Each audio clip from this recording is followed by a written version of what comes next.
नमस्कार, news India देख रहे हैं आप। मैं हूं आपके साथ पूजा अग्रवाल। बुलेटिन में आप सभी का स्वागत है। राजधानी एक्सप्रेस में हम रुख करेंगे उत्तराखंड की खबरों का।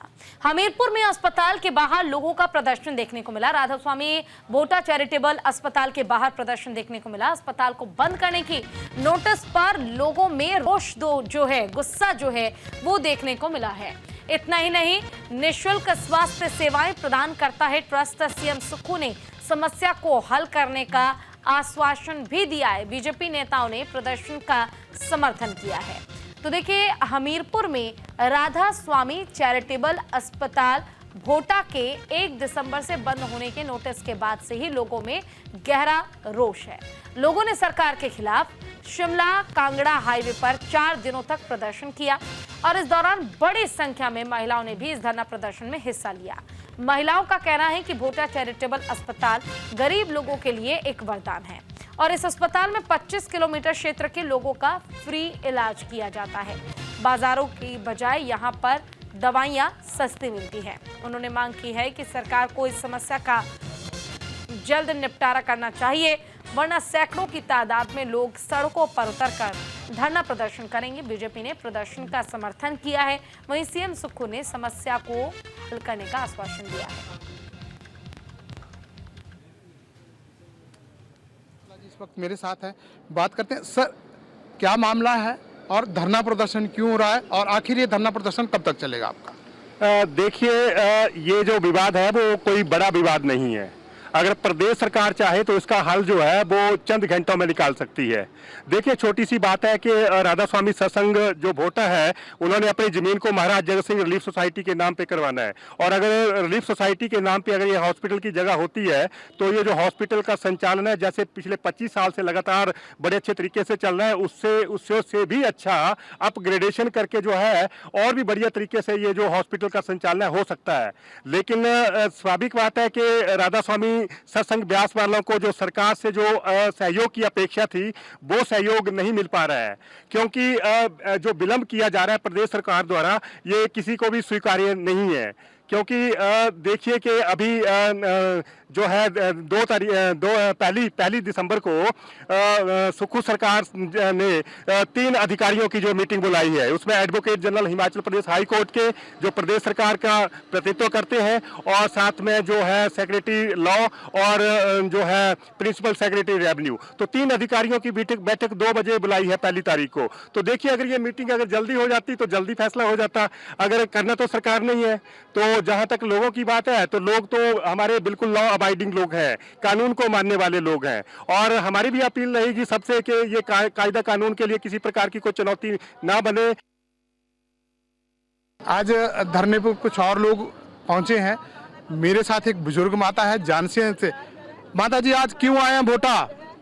भोटा में हम इसलिए आए हैं कि आँखों का ऑपरेशन होता है और दवाइयाँ बहुत मिलती हैं।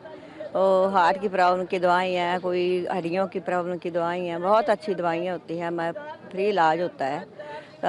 हम यहाँ हमारा हॉस्पिटल बंद नहीं होना चाहिए और क्या बोलना है, तो यही बात है। इसी पर ज्यादा जानकारी के लिए हमारे साथ हमारे सहयोगी जीवन कुमार जुड़ गए हैं। जीवन, देखिए, चैरिटेबल को बंद करने का जो फैसला सरकार ने सुनाया, कहीं ना कहीं इसका विरोध किया जा रहा है और प्रदर्शन जो है वो हम साफ देख पा रहे हैं, सड़कों पर अब लोग उतर चुके हैं। इसको लेकर प्रशासन की ओर से क्या कोई रुख अब तक सामने आया है, कोई भी रिएक्शन सामने आया है? और इसी के साथ अपडेट इस मामले में क्या है आपके पास, जानकारी दीजिए। जी पूजा, प्रदेश सरकार ने, खासकर मुख्यमंत्री ने जारी किया है पिछले कल एक बयान की 1 तारीख को उनके ओकओवर जो निजी उनका निवास है उसके ऊपर एक मीटिंग की जाएगी। बहुत सारे जो लोग हैं, कंसर्न लोग, उनको बुलाया गया है। इस संबंध में उन्होंने मीटिंग करनी है वहां ओकओवर में रविवार को 2 बजे के करीब। उसके बाद ही कोई फैसला इसके बाद सामने आ सकता है। जी बता दें, जो यहाँ पे राधा स्वामी ट्रस्ट का जो अस्पताल है, इसको ट्रांसफर करने के लिए राधा स्वामी ट्रस्ट ने इनको जो महाराज जगत सिंह ट्रस्ट है, मेडिकल सोसाइटी है, उसको शिफ्ट करने के लिए, उसको ट्रांसफर करने के लिए इन्होंने गुहार लगाई थी 22/4/2024 को। अब तक ये मामला चला। अब लास्ट डेट है कल 30 तारीख। चस्पा किया है उन्होंने एक ऑर्डर की 1 तारीख को ये अस्पताल बंद कर दिया जाएगा और जो लोग हैं वो अपनी सुविधाओं को लेकर, स्वास्थ्य सुविधाओं को लेकर दूसरे अस्पतालों का रुख कर सकते हैं। जी पूजा। बिल्कुल, देखिए दूसरे अस्पतालों का रुख कर सकते हैं, लेकिन जिस तरह से लोगों का कहना है कि इस अस्पताल में उन्हें कहीं ना कहीं बेहतर सुविधा मिलती है। बाजारों के मुताबिक चाहे दवाइयां अगर हम देख लें वो सस्ती मिलती हैं, इलाज उन्हें अच्छे तरीके से यहाँ पे मिल जाता है, फिर तमाम प्रबंध जो हैं, सुविधाएं जो हैं वो लोगों को मिल रही है, तो आखिर समस्या क्या है? क्योंकि अगर इसे यूं ही बंद कर दिया जाए या फिर 1 दिसंबर से जैसा आप जिक्र कर रहे हैं कि इसे क्लोज कर दिया जाएगा, तो हो सकता है कि ये प्रदर्शन और ज्यादा उग्र हो जाए, क्योंकि लोग तो अपनी मांग पर अड़े रहेंगे। जी पूजा, बिल्कुल सही कहा। इस अस्पताल में 15 से 20 किलोमीटर का जो एरिया है, जो वर्ग किलोमीटर का जो एरिया, वहां के लाखों लोग यहाँ स्वास्थ्य सुविधाएं प्राप्त करते हैं इस अस्पताल से। दूसरी बड़ी बात, जो रोगी यहाँ पे आते हैं, जो दाखिल कर लिए जाते हैं, उनको खाने और रहना एक बात, और दूसरी सबसे बड़ी बात, जो दवाइयां उनको मुफ्त दी जाती हैं। तो ये लाखों के करीब लोग हैं जिनको ये स्वास्थ्य लाभ मिलता है। दूसरा, आपने कहा कि आखिर समस्या क्या है। जो ceiling on head holding act है 118, उसके अधीन किसी भी दान की गई जमीन को शिफ्ट नहीं किया जा सकता। इसके लिए कानूनन धारा 118 है, उसके अधीन ही सारी जो ट्रांसफर होनी है लैंड, उसके अधीन होनी है। सरकार ने कहा हमें वक्त दीजिए, 1 तारीख को हमारी मीटिंग है और जो उच्च अधिकारियों की मीटिंग है उसमें फैसला हम सुना सकते हैं। और ये सरकार चाहती है कि ये जो संस्था है वो बनी रहे और लोगों को स्वास्थ्य लाभ मिलता रहे। जी पूजा। जी देखिए, स्वास्थ्य लाभ मिलता रहे, लोगों की परेशानियां हल हो जाए, इसका पूरा प्रयास जो है वो किया जा रहा है। लेकिन जीवन, यहाँ पर एक बड़ा सवाल ये भी है, जिस तरह से फैसला लिया गया, कहीं ना कहीं अभी भी इस पर अड़े गए, फैसला बंद करने का आगे भी जारी रहेगा। लोगों का भी दूसरी तरफ प्रदर्शन लगातार जारी है। कहीं लोग उग्र ना हो जाए या फिर ये प्रदर्शन और ज्यादा उग्र ना हो जाए, तो इसे कंट्रोल करने के लिए क्या प्रबंध किया गया है? आज ग्राउंड जीरो पे मैंने रिपोर्टिंग करी और वहां पे मैंने लोगों से बात की। लोगों ने कहा कि अगर प्रदेश सरकार, सुक्खू सरकार इस बारे में कोई सही फैसला लेती है, ये अस्पताल बंद ना हो, तो वह प्रोटेस्ट नहीं करेंगे। अगर ये अस्पताल बंद होता है तो उनका जो प्रोटेस्ट है वो उग्र हो जाएगा। इससे दूसरी बात कि जो जिला प्रशासन है उससे खास इंतजाम किए हैं। आज हमने देखा कि वहां पे पुलिस की बहुत सारी वहां पे पुलिस बल मौजूद था, बहुत सारे बैरिकेटिंग के लिए उन्होंने प्रबंध किए थे।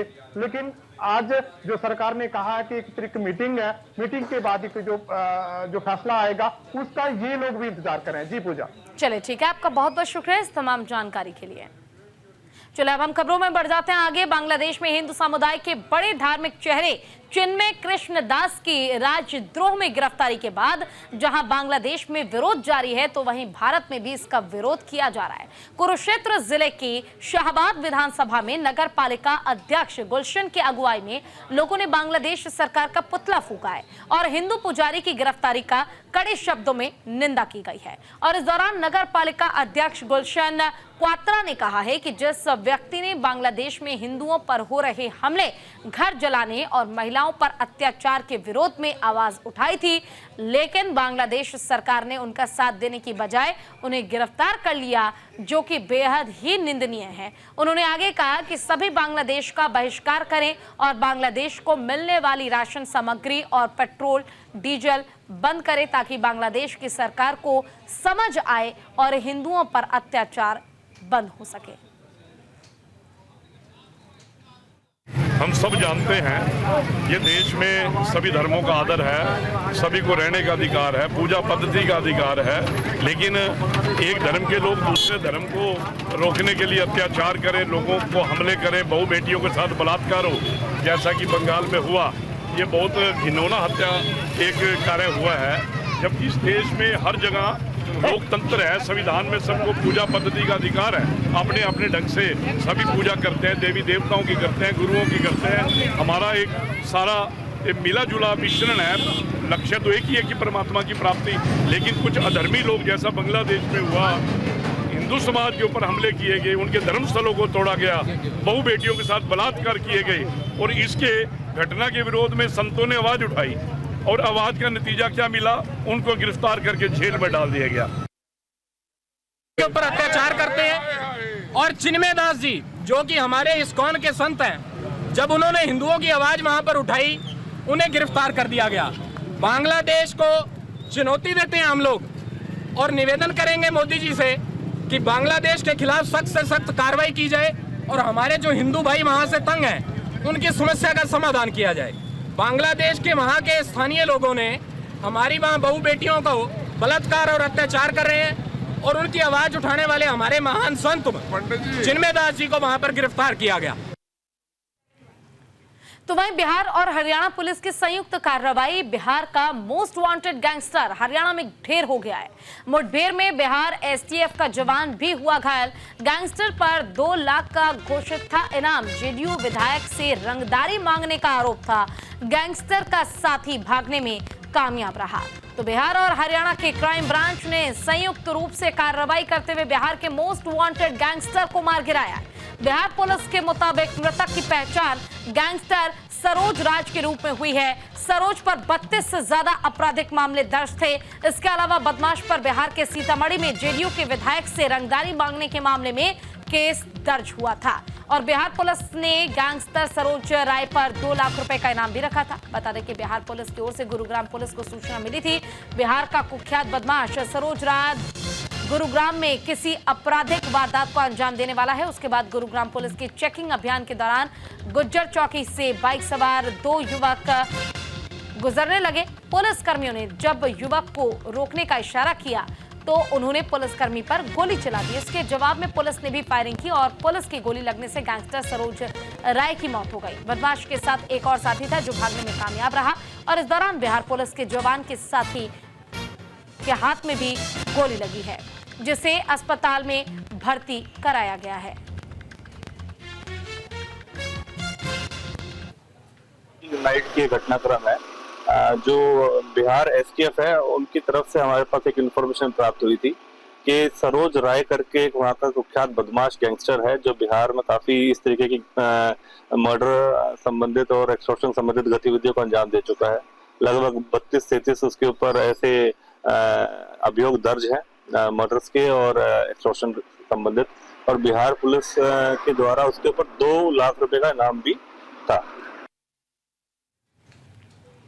चलिए खबरों में बढ़ते हैं आगे और अब हरियाणा से खबर है जहां बिजली पेंशनर वेलफेयर एसोसिएशन भिवानी में 15वां वरिष्ठ बिजली पेंशनर सम्मान समारोह का आयोजन किया गया। समारोह की अध्यक्षता की गई और इस दौरान समारोह की अध्यक्षता एसोसिएशन के मुख्य संरक्षक सेवानिवृत्त सर्कल सुप्रिंटेंडेंट डी भारद्वाज ने की है और मुख्य अतिथि के तौर पर सेवानिवृत्त उपमंडल अधिकारी ओपी रंगा ने शिरकत की और इस दौरान समारोह में सबसे पहले दिव्यांगत आत्माओं के शांति के लिए 2 मिनट के लिए मौन व्रत रखा गया और उसके बाद 75 पेंशनर्स और उनके परिवारों को सम्मानित किया गया। इस दौरान केंद्रीय परिषद के अध्यक्ष एसके गर्ग ने कहा कि पेंशनर की मांगों को सरकार से मनवाने का हर संभव प्रयास किया जाएगा। आज हम 15वां हरियाणा बिजली पेंशन वेलफेयर एसोसिएशन के जो वरिष्ठ पेंशनर हैं उनको सम्मानित करने के लिए, जिनका 56-57 का जन्मदिन था, उनके 73 व्यक्तियों को और महिलाओं को सम्मानित कर रहे हैं। भिवानी यूनिट ने हरियाणा में सबसे पहले ये सम्मान समारोह चालू किया था। चावला जी और मेरी प्रधानता में ये कार्यक्रम चालू हुआ था। इसके बाद ये हमारे हरियाणा के हर जिले के अंदर इस प्रकार के समारोह मनाए जा रहे हैं, जिनमें हमारे हरियाणा की सभी यूनिटों के मेंबर भी आते हैं और इसको बड़े भी हर्ष और उल्लास से मनाते हैं। और अब खबर हरियाणा के फरीदाबाद से है जहां के पंडित जवाहरलाल नेहरू कॉलेज में लाखों रुपए का गबन का मामला सामने आया है।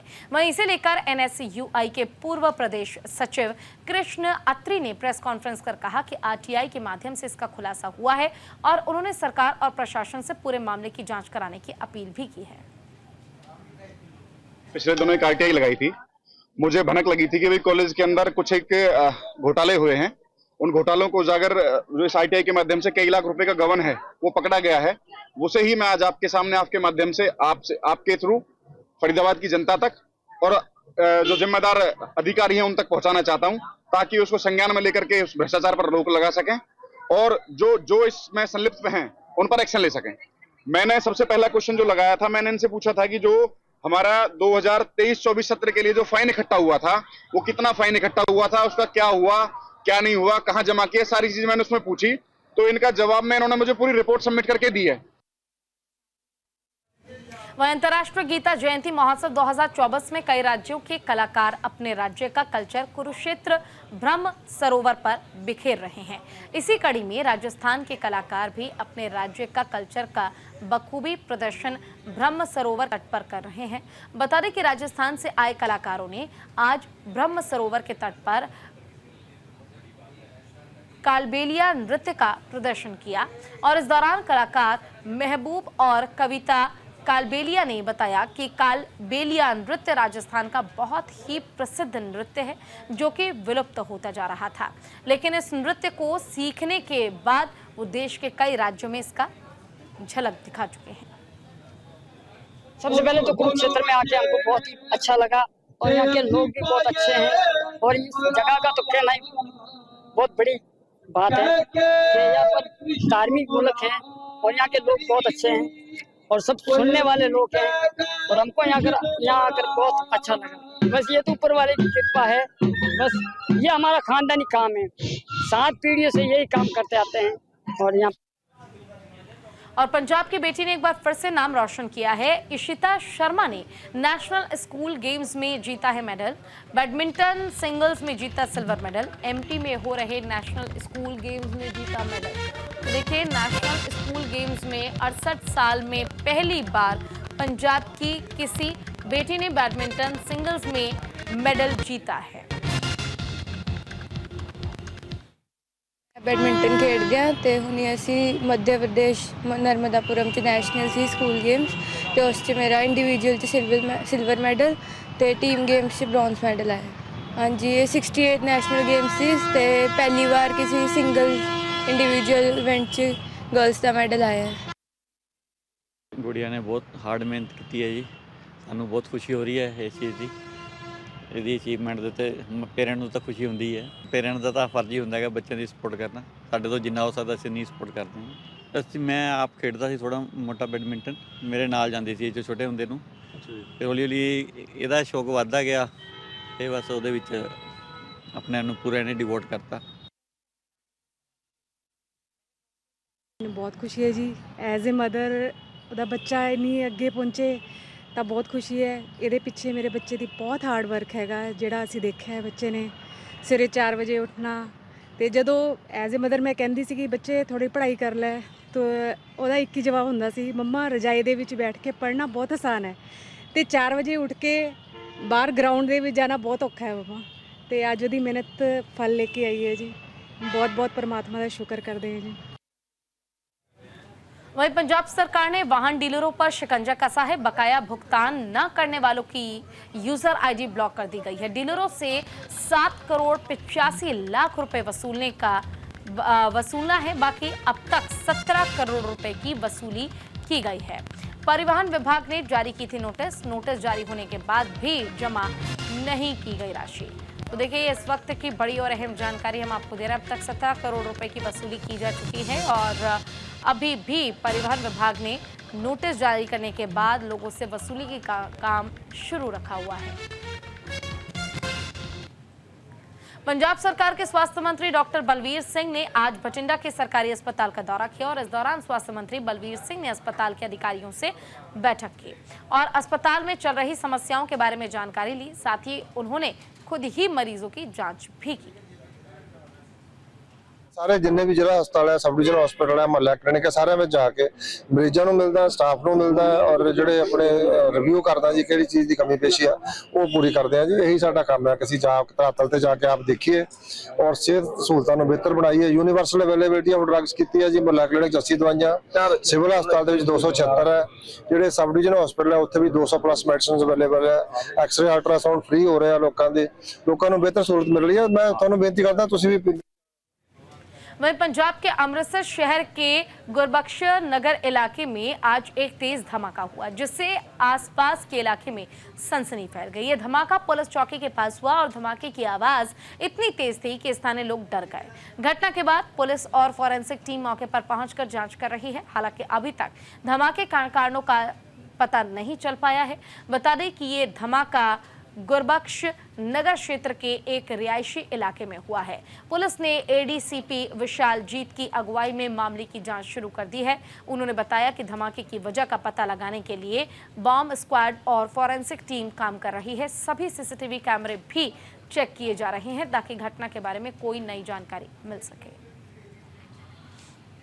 पंजाब सरकार दिव्यांग समुदाय के लिए एक नई पहल शुरू करने जा रही है। इस पहल के तहत 3 दिसंबर को अंतर्राष्ट्रीय दिव्यांग दिवस के मौके पर राज्य में मेगा प्लेसमेंट कैंप का आयोजन किया जाएगा। मुख्यमंत्री भगवंत मान की अगुवाई में महिला और बाल विकास मंत्री डॉक्टर बलजीत कौर के दिशा निर्देश में प्रदेश भर में मेगा कैंप का आयोजन किया जाएगा। बता दें कि मेगा कैंप में विकलांग और महिलाओं के कल्याण पर केंद्रित सेवाएं प्रदान करेंगी और इस मेगा कैंप में दिव्यांग बच्चों के लिए छात्रवृत्ति योजना की सुविधा, कौशल विकास और नौकरियों के लिए सहायता प्रदान करेगी और महिलाओं को स्वास्थ्य और सामाजिक सुरक्षा के बारे में जानकारी देगी। वहीं कैंसर जागरूकता और स्क्रीनिंग की व्यवस्था भी प्रदान कराई जाएगी।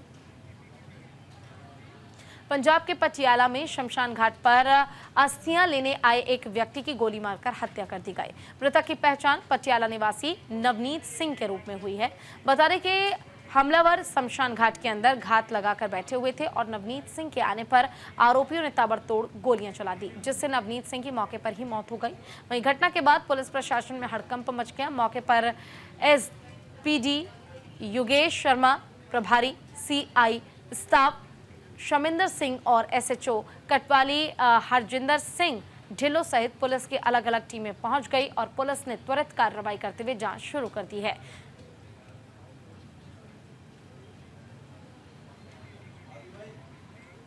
खबर पंजाब के संगरूर से, जहां पर किसान दलबीर सिंह ने आरोप लगाया कि किसान यूनियन के कुछ नेता उन्हें उनके जमीन पर कब्जा नहीं करने दे रहे हैं। उन्होंने बताया कि 3 साल पहले प्रवीण कुमार से 1 बीघा जमीन खरीदा था, लेकिन प्रवीण कुमार कुछ किसान नेताओं को बुलाकर उन्हें उनके जमीन पर कब्जा नहीं करने दे रहे हैं। जमीन का कोर्ट में भी कोई केस नहीं चल रहा है, बावजूद उसके उन्हें परेशान किया जा रहा है।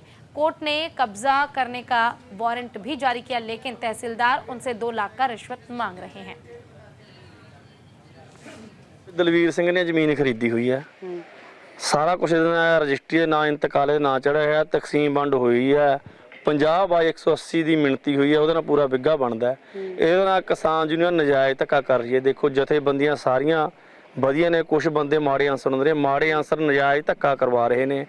ਸਾਨੂੰ ਇਹ ਵੀ ਪਤਾ ਲੱਗਿਆ ਸਾਡੇ ਪਿੰਡ ਦੇ ਵਿੱਚੋਂ, ਦੇਖੋ ਪਹਿਲਾਂ ਅਸੀਂ ਵੀ ਮਦਦ ਕਰੀ ਆ। ਸਭ ਤੋਂ ਪਹਿਲਾਂ ਸਾਡੀ ਪਾਰਟੀ ਦਾ ਮੈਂ ਭਾਰਤੀ ਕਿਸਾਨ ਰਾਜੇਵਾਲ ਦਾ ਯੂਥ ਵਿੰਗ ਦਾ ਅਮੀਤ ਪ੍ਰਧਾਨ ਆ ਪੰਜਾਬ ਦਾ।